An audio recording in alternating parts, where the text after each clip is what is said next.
Good morning everyone. সকাল সকাল আপনাদের স্বাগত জানাচ্ছি একদম গুড়ের শাল থেকে। কেন বলুন তো, কালকে তো মকর সংক্রান্তি, আর সংক্রান্তির দিন বাড়িতে পিঠে হবে না সে তো আর হয় না। তাই সকাল সকাল ঘুম থেকে উঠে গিয়েছিলাম গুড় কেনার জন্য। গুড়টা তো কেনা হয়ে গেছে, কিন্তু পিঠের বাকি জিনিসগুলো তো জোগাড় করতে হবে। মা তাই সকালবেলা 3খানা নারকেল দিয়ে বললো, যা এবার এগুলো একটু কুড়ে ঠিক করে দে। আমি বলি ঠিক আছে। একটা নারকেল কোড়া হয়েছিল, তাতেই প্রায় এতটা পরিমাণে নারকেল বের হয়েছে, অনেকটাই নারকেল। আর সকাল থেকে মা চালটাকে ধুয়ে মোটামুটি ভিজিয়ে রেখেছিল, এখন দিয়েছি রোদে শুকানোর জন্য, হলে তবে তো গুঁড়ো করবো নাকি। এই দেখেছেন, 3টে নারকেল থেকে 1 থালা নারকেল কোড়া হয়েছে। আরে বাবারে, ঘরে গাছ থাকার জন্য একটুকুনো গায়ে লাগেনি। ভাবুন তো, সকাল সকাল উঠে প্রায় 250-300 টাকার তো শুধু নারকেলই করে ফেললাম আমি। বাজার থেকে কিনতে হলে খুব কষ্ট হতো কিন্তু। এরপরে নারকেল আর চিনিটাকে শুধু কড়াইতে দিয়ে হালকা নেড়ে চেড়ে তুলে নিলেই মোটামুটি পুরেরটা তৈরি হয়ে গেল। আর আমি গিয়েছিলাম স্নান করতে, মা পুরটা তখন তৈরি করে নিয়েছে। দাঁড়ান, আগে ওই চালের গুঁড়োটা তৈরি করি। মা গো মা, গুঁড়ো গুঁড়ো কোটে ওই একটা থালার বড় থালাতে পুরো চালের গুঁড়ো হয়েছে, আরও 1 বাটি বসে আছে। আমি শুধু একটা নিয়ে এসেছিলাম।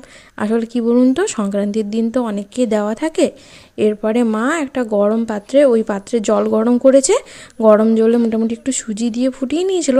তারপরে ওই যে চালের গুঁড়ো আছে ওইগুলোকে দিয়ে খুব ভালো করে নাড়তে চাড়তে হবে। এবার এটা ওনাকে উনানে করেন, কিন্তু আমরা এমনি হাতেই করি। গরম জলটা একটু একটু করে মেশাতে থাকি আর চালের গুঁড়োটা দিয়ে দিয়ে ভালো করে মেখে নিতে হয়। তবে এইটা করার সময় একটু টাইম লাগে। আজকে জানেন তো, মা বানাচ্ছে পুলি আর আমি বানাচ্ছি কদম পুলি। আমার হোয়াটসঅ্যাপের একজন দেখেছিলাম, স্ট্যাটাস দিয়েছিল কদম পুলি নিয়ে। ও মা, দেখে আমার এত ভালো লাগলো, আমাকে একবার ট্রাই করে দেখি কী যে ছাতার মতো হবে সে তো ভগবানই জানে। ওর পিঠেগুলো এত সুন্দর দেখতে লাগছিল। মা যতক্ষণে খোলটা তৈরি করছে ততক্ষণে আমি ভেজানো চালগুলো বের করে নিই। এটা অ্যাকচুয়ালি বাসমতি রাইস, যেটা আমি মোটামুটি 45 মিনিট মতো ভিজতে দিয়েছিলাম। এরপর এটাকে বের করে একটুখানি শুকোতে দিলাম, কারণ তা না হলে হবে না। এরপরে এই যে উপরে শক্ত খোলটাও নিয়ে এসেছি, ভেতরের পুরটাও নিয়ে এসেছি। দাঁড়ান, আগে এক একটা গোল্লা করে এরকম এক একটা করে হাফ গোল মতো করে নিতে হবে। তারপরে ভেতরে পুর দিয়ে ওটাকে পাকিয়ে চড়িয়ে একদম গোল্লা করে নিতে হবে। কিন্তু এক হাতে ওই জিনিসটা হওয়া সম্ভব নয়। আর আমার ওই উপরের যে ইয়েটা না, ওইটা একটু শক্ত, মানে শক্ত না, ওই গরম ছিল, ওই জন্য ওইটা হালকা একটু হাতে দিতে কষ্ট হচ্ছিলো। দাঁড়ান, আমার গোলগুলো তো করা হয়ে গেছে, বেশ সুন্দর সুন্দর হয়েছে। কিন্তু এর পরের প্রসিডিওর কি জানেন, এই গোল্লাগুলোকে নিয়ে ওই যে শুকনো চালটা ছিল ওইটার পরে একটু শক্ত করে ভালো করে গড়িয়ে নেওয়া। তাহলে কি হয়, যে চালগুলো থাকে না ওইগুলো তো এটার সাথে ভালো করে লেগে যায়। আর এরপরে যখন আপনি স্টিম করবেন তাহলে কিন্তু দেখতেও জিনিসটা অনেক সুন্দর লাগবে। দেখি প্রসিডিওরটাতে এমনই দেখেছিলাম, আমার কেমন কি হয় ভগবানই জানেন। এই যে মোট 5খানা সবার প্রথমে করেছিলাম, তারপরে পরবর্তীকালে দেখা যাবে কি হয় কি হয় না। আমার আবার সাইজগুলো মনে হচ্ছে একটু বড় বড় হয়ে গেছে। ও থাক, যা হয়েছে হয়েছে, প্রথমবারে দেখা যাবে। চাল এখনও যা আছে প্রায় আরও 10 থেকে 12টা হবে। আগে এটাকে প্রথমে স্টিম করতে দিয়ে দেখা যাবে কেমন হয়। প্রথমবার তো মোমো এখানেই স্টিম করেছিলাম, তাই ভাবলাম এগুলোকেও একসাথে দিই। আর মা একটা পুলি দিয়েছিল, বললো যে স্টিম করে দেখ।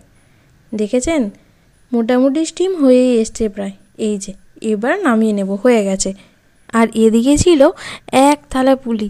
এগুলোর ভিতরে যেগুলো সব থেকে সুন্দর দেখতে ওইগুলো মা বানিয়েছে, আর যেগুলো ওই টেরা বেঁকা এদিক ওদিক দেখতে ওইগুলো আমি বানিয়েছি। কি করব, পারি তো না, মোটামুটি তাও মাকে হেল্প করার জন্য চেষ্টা তো করেছি। আর ভাবছেন যে 4জন মানুষ এত পিঠে কী হবে, ঘরের পাশেও তো দিতে হবে নাকি, কালকে যে মকর। এই দেখুন, 5টা বের করেছিলাম, দেখতে মোটামুটি ভালোই লাগছে, কিন্তু ওদেরগুলো না আরও বেশি সুন্দর লাগছিল। এরপরে প্রসিডিওর ছিল ওইটার উপরে না ওই ফুলের হলুদ অংশটা করার জন্য কি যেন ফুড কালার ইউজ করছিলেন, কিন্তু আমার কাছে তো ফুড কালার ছিল না। আমার একটা তখন মাথায় আইডিয়া এলো যে সকালবেলা তো আমি ওইখান থেকে গুড় নিয়ে এসেছিলাম, তাহলে অন্তত গুড়টা দিয়ে দিই উপরে। গুড়টা দিলে দেখতেও সুন্দর লাগবে আর খেতেও ভালোই লাগবে। দাঁড়ান, আগে একটু গুড়টা দিয়ে দেখি। এই যে দেখতে কিন্তু ভালোই লাগছে, যাই বলুন। ফুড কালারের থেকে এটাই মন্দ কিসের, দেখতে তো একই লাগবে, আর গুড় দিলে টেস্টও ভালো হবে। দাঁড়া, দেখেছেন 5টার উপরে দিয়ে দিতে কী সুন্দর দেখতে লাগছে।